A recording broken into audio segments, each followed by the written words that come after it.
भगवान पत्र पुष्प फल की समृद्धि से झुके हुए वृक्षों के मध्य से निकल करके यमुना के तट पर गौओं को शीतल मधु जल पिलाकर स्वयं जल पिया और गौओं को चराते चराते गोपगण भूख से व्याकुल हो गए। बलदाऊ एवं श्री कृष्ण के समीप जाकर कहा,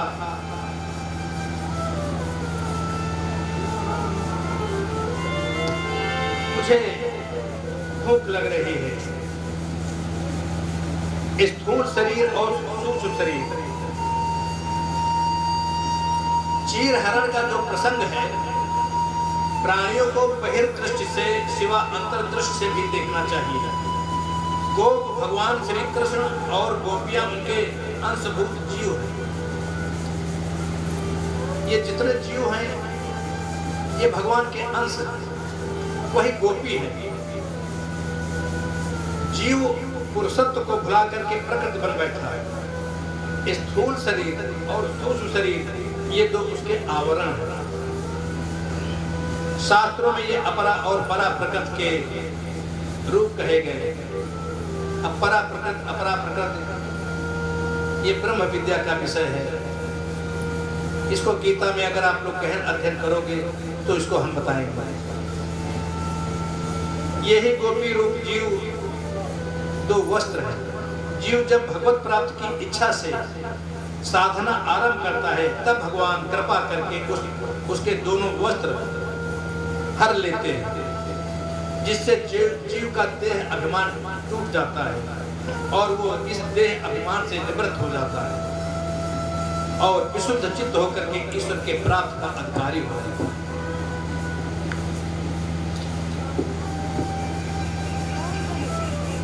सुखदेव जी बोले, राजन, पूर्व अध्याय में बताया गया कि भूख से व्याकुल ग्वाल बाल भगवान की शरण में आए।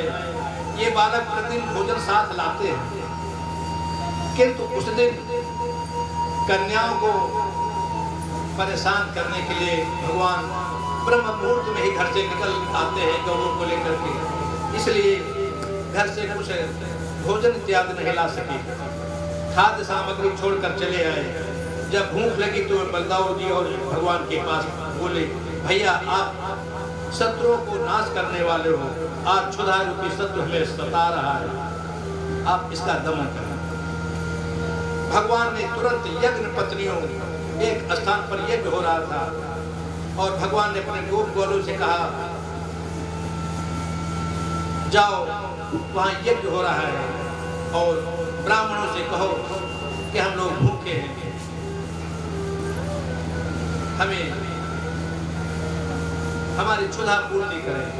गोप वाले जाते हैं और उन ब्राह्मणों ने कहा, हम जब तक अपना यज्ञ नहीं पूरा कर लेते तब तक तुमको कुछ नहीं देने वाले, चलो यहाँ से। वो लौट करके आते हैं और भगवान को बताते हैं कि उन यज्ञ करता ब्राह्मणों ने हमें निराश कर दिया। भगवान ने कहा, तो फिर जाओ और उन ब्राह्मणों की पत्नियों से तुम भिक्षा मांगो, वो दयालु है। यज्ञ पत्नियों को प्रणाम करके भगवान के आदेश को सुनाया। यह सुनते ही भावावेश में विक्षिप्त सी वो यज्ञ पत्नियां नाना प्रकार के पकवान चांदी के सोने के वस्त्रों में भरकर बड़ी शीघ्रता से भगवान के समीप लेकर के आती हैं। वहां उनके अनुपम सौंदर्य का पान कर वे मुग्ध हो जाती है। हिरण्य परिधि बनमालवर धातु प्रवाल नट वेश मनुव्रतांसि विन्यस्त हस्तमितरेण धुनाननामज्जं कर्णोत्पलालक कपोल मुखाब्जहासं। हे प्रभु, हमारे स्वामियों ने जो रूखे वचन कहे हैं उन्हें क्षमा कर देना। हम उनकी तरफ से भी आपसे क्षमा याचना कर रहे हैं। हमारे भाई बंधु अब हमें ग्रहण नहीं करेंगे, अब प्रभु आप हमें स्वीकार कर लो, अब हम कहाँ जाएं? भगवान ने कहा देवियों तुम चिंता न करो, तुम्हारा कोई भी अनादर नहीं करेगा, तुम जाओ और हमारा ध्यान करती रहना, तुम शीघ्र ही हमको प्राप्त करोगी। वो ब्राह्मण पत्नियां यज्ञ मंडप में गई और ब्राह्मणों ने उनसे किसी प्रकार का द्वेष नहीं किया और प्रेम से उनके साथ यज्ञ पूर्ण किया। यज्ञ मंडप में एक स्त्री अपने पति को हठपूर्वक रोक रखा था। एक स्त्री को उसके पति ने हठपूर्वक रोक रखा था। वो भगवान को ध्यान करके भावावेश में शरीर को त्याग देती है। ये पत्नियां हैं, पूर्व जन्म में सप्त ऋषियों की पत्नियां थी। एक समय यज्ञ हो रहा था, ये सप्त ऋषियों की पत्नियां अग्नि भगवान को देख करके मुग्ध हो गए। जब ये मुग्ध हो जाती है तो सप्त ऋषियों ने कुछ श्राप दे दिया कि जाओ मनुष्य योनि में उत्पन्न हो जाओ। जब इन ऋषि पत्नियों ने अपने स्वामियों से क्षमा याचना किया, विनय किया, तो सप्त ऋषियों ने अनुग्रह किया और कहा कृष्णावतार में भगवान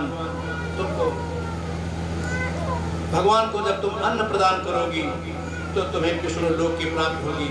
आज इन ऋषि पत्नियों ने यज्ञ पत्नियों के रूप में भगवान को अन्न प्रदान किया और सप्त ऋषियों के श्राप से मुक्त हो जाती है। सुखदेव जी बोले, हे राजन, इस यज्ञ की चर्चा हमने आपसे किया, अब हम एक दूसरे यज्ञ की चर्चा कर रहे हैं। यह यज्ञ जो हुआ, इसमें यज्ञकर्ताओं को अभिमान था। बहुत जल्दी ये अभिमान कर्ता भाव बन करके हमारे अंदर स्थान बना लेता है। थोड़ी सी पूजा हम करते हैं, अपने को भक्त मान बैठते हैं। थोड़ा सा दान देते हैं, हम अपने को दानवीर मान लेते हैं। भगवान को ये अच्छा नहीं लगता है। भगवान किसी न किसी रूप में इस अभिमान को चूर करने की योजना बना देते हैं। इन ब्राह्मणों को, जिनको अपने यज्ञकर्ता का अभिमान था, उनके अभिमान को चूर किया। और यज्ञ हम जब करते हैं तो देवताओं को हक देते हैं, देवता प्रसन्न होते हैं और देवता सोचते हैं कि मुझसे बड़ा कोई नहीं। उनको भी एक अहंकार हो जाता है। भगवान इन देवताओं के अहंकार को चूर करने के लिए आते हैं। राजन, पूर्व यज्ञ में भगवान बलदेव जी गोकुल के निवास करते। भगवान श्री कृष्ण एक दिन गोप ग्वालों को इंद्र यज्ञ की तैयारी करते देखा और नंद बाबा से पूछा, बाबा आज क्या कर रहे हैं, आज हमारे यहाँ क्या हो रहा है? नंद बाबा ने बताया, हम प्रत्येक वर्ष सुंदर अन्न धन पैदा हो, इसके लिए सुंदर वर्षा हो, तो इंद्र भगवान की पूजा करते हैं, यज्ञ करते हैं, उनकी आराधना करते हैं। भगवान बोले, बाबा कहीं पूजा से वर्षा होती है, कहीं पूजा से धन पैदा होता है। जीव जब कर्म करता है तो कर्म के फल की प्राप्ति होती है। कोई आलसी बनकर के पड़ा रहे तो उसको अन्न धन नहीं प्राप्त हो जाता है। ये कर्म का सिद्धांत है, जो जैसा कर्म करता है वैसा उसको फल की प्राप्ति हो जाती है। कर्मणा जायते जन्तु कर्मणैव विलीयते। जो मनुष्य काम, क्रोध या लोभ इससे परंपरागत धर्म का त्याग करता है, उसे संसार में सुख नहीं मिलता है। इस प्रकार से नंद बाबा को समझाते हैं। कर्म प्रधान ईश्वर चिरागा, कर्म प्रधान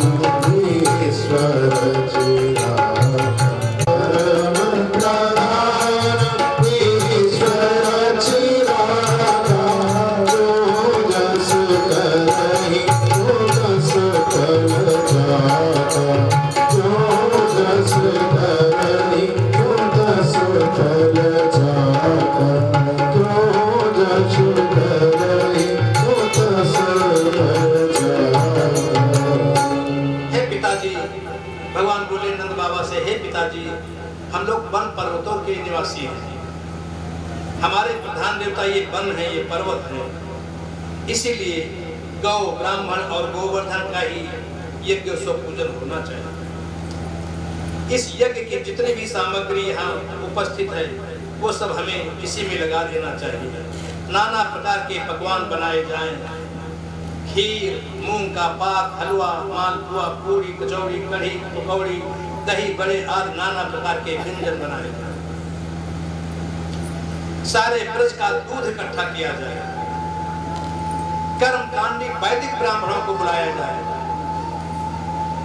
और उनसे विधिवत होम कराया जाए, यज्ञ कराया जाए और भोजन से तृप्त कर विपुल दक्षिणा दिया जाए। अब ब्राह्मणों को जब भोजन कराओगे तो थोड़ी थोड़ी दक्षिणा नहीं देना चाहिए, इसमें लिखा विपुल दक्षिणा दिया जाए, तब मनोकामना पूरी होती है। तृप्त कर ब्राह्मणों को विपुल दक्षिणा दिया जाए। अतिथि अभ्यागत जो भी आवे उन सभी का उचित सत्कार किया जाए। हमारे बीच में इस यज्ञ में जो हमारे सबके बीच में अतिथि आए, हमारे घरों में जो अतिथि आए, उनका अच्छे ढंग से स्वागत करें। आप लोग अच्छा अच्छा भोजन कराएं। यहाँ पर भोजनालय है, उसमें लेकर के आए, उनको भोजन कराएं। जिसके घर में अतिथि नहीं आए उनको बुलाइए और कहिए हम लोग कथा करा रहे हैं, आप लोग आइए कथा श्रवण करें। यदि आपकी सम्मति हो तो ऐसे यज्ञ का उपाय किया जाए। लाला का प्रस्ताव सुनकर नंद आदि सभी गोपों ने साधु साधु का हृदय से समर्थन किया। नंद राजा और यशोदा रानी ने पुत्रों के साथ गर्गाचार्य को आगे किया और गाड़ियों पर आवश्यक सामग्री भर करके गिरिराज का पूजन करने के उत्कंठा से चल पड़े। साथ में नंद जी, उपनंद, विशाखा जी सखियों के साथ पूजन करने पालकी से चल पड़ती है। हजारों गोपी नाना प्रकार की भेंट किए नाच गान करते हुए जा पहुंचे, जैसे आप लोग कलश यात्रा में गए थे। जब भगवान शंकर ने ये समाचार सुना तो वो भी भांग धतूरा खा करके विषपान के नशे में मस्त होकर के झूमते हुए माता पार्वती जी के साथ नंदी बाबा पर सवार होकर सैकड़ों गणों के साथ गिरिराज का दर्शन करने के लिए चल पड़े। धतूर भृंगा विषपान बिह्वलो हिमाद्रि पुत्रे सहितो गणाकृत आरुह्य नंदीश्वर मादिवाहनम् समाययो श्री गिरिराजमंडलम्। बहुत से ऋषि मुनि, राजर्षि, ब्रह्मर्षि, देवर्षि, सिद्ध, योगेश्वर और ब्राह्मण मंडली भी वहां पर पहुंच गई। सुमेर, हिमालय आदि बड़े बड़े पर्वत भी मूर्तिमान होकर वहां उपस्थित हो गए। बड़ा विशाल समारोह वहां पर उपस्थित हो गया। नंद जी ने वैदिक ब्राह्मणों के द्वारा, वैदिक ब्राह्मण, कर्मकांडी ब्राह्मण, अलग अलग ब्राह्मण है ये सब। कर्मकांडी ब्राह्मण जो आप यहाँ कर्म कांड कराते हैं, वैदिक ब्राह्मण जैसे हमारे शास्त्री जी विराजमान हैं जो हर कथा में वेद मंत्रों को बोल रहे हैं, ऐसे वैदिक ब्राह्मणों के दर्शन आप लोग करें। इनको विपुल दक्षिणा दे करके प्रसन्न करके यहाँ से विदा कीजिए। ये कार्यक्रम आप सभी का है, इसलिए मैं प्रत्येक दिन ये बात कहता हूँ, यहाँ पर कोई एक कर्ता नहीं है, सभी लोग कर्ता हो, सभी लोग अध्यक्ष, सभी लोग हमारे यजमान। जिसका नाम लिया, जिसका नाम नहीं लिया, जितने लोग विराजमान, इस कथा के सभी लोग बराबर के भागीदार, बराबर के यजमान और सभी को परमात्मा की कृपा प्राप्ति हो। सभी को कोई भी मन में ग्लानि न लाना कि हमने दक्षिणा नहीं दिया, हमने कम दिया, ऐसा कोई भाव न लाना। इस प्रकार से वहां पर विशाल समारोह जुट गया। भगवान गोपों के विश्वासार्थ एक विशाल रूप धारण कर पर्वत पर जा गिरा। नंद जी ने बड़े उत्साह से नाना प्रकार के पकवान एवं उपहार वहां पर उपस्थित किए।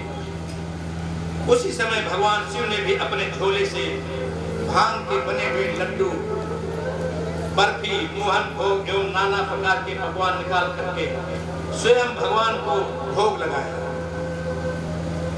इन लोग को नहीं ले जाओगे गोवर्धन? आप लोग चल रहे हैं ना गोवर्धन जी? चलिए तैयार हो जाइए। गोवर्धन जाऊंगी सखी, गोवर्धन जाऊंगी, गोवर्धन जाऊंगी सखी, गोवर्धन जाऊंगी। वो मेरे बुट्टे विरह की तीर सखी, गोवर्धन जाऊंगी, मेरे बुट्टे विरह की तीर सखी, गोवर्धन जाऊंगी, गोवर्धन जाऊंगी सखी, नाला के आऊंगी, गोवर्धन जाऊंगी सखी, नाला के आऊंगी। मेरे बुट्टे किनके विरह की तीर उठ रही गोवर्धन जाने की? जो खड़े हो जाए, कौन कौन जाना चाह रहे हैं? बैठे बैठे नहीं, खड़े होके जाना पड़ेगा। और गोवर्धन जाऊंगी सखी,